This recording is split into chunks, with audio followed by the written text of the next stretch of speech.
Y mañana inician los trabajos de demolición en uno de los edificios que resultó con más daños a raíz del sismo del 19 de septiembre. Hoy los inquilinos pudieron recuperar sus pertenencias.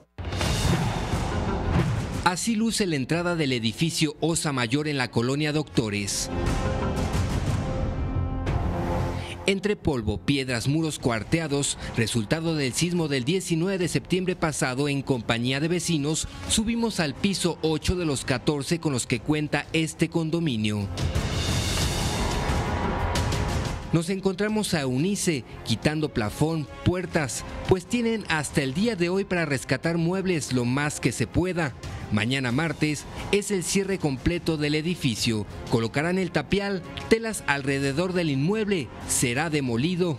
Pues ahorita estoy temporalmente con una tía y pues después buscar dónde irme, porque de hecho ya rematé mis muebles porque ahorita no tengo dónde mandar, dónde meterlos. Unos meses estaré con ella y pues buscar dónde vivir.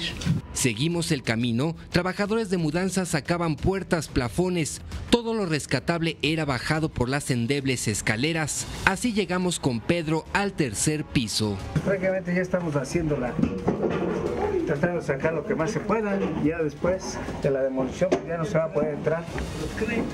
Y pues hay que esperar los créditos ahora sí, el apoyo del gobierno del Distrito Federal o del gobierno federal.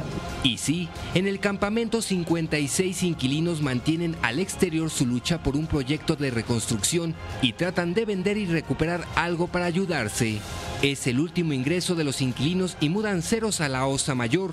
El adiós a este inmueble con la inminente demolición que tardará de 2 a 3 meses. Con imágenes de Joel Arias, Alejandro González, 21 Noticias.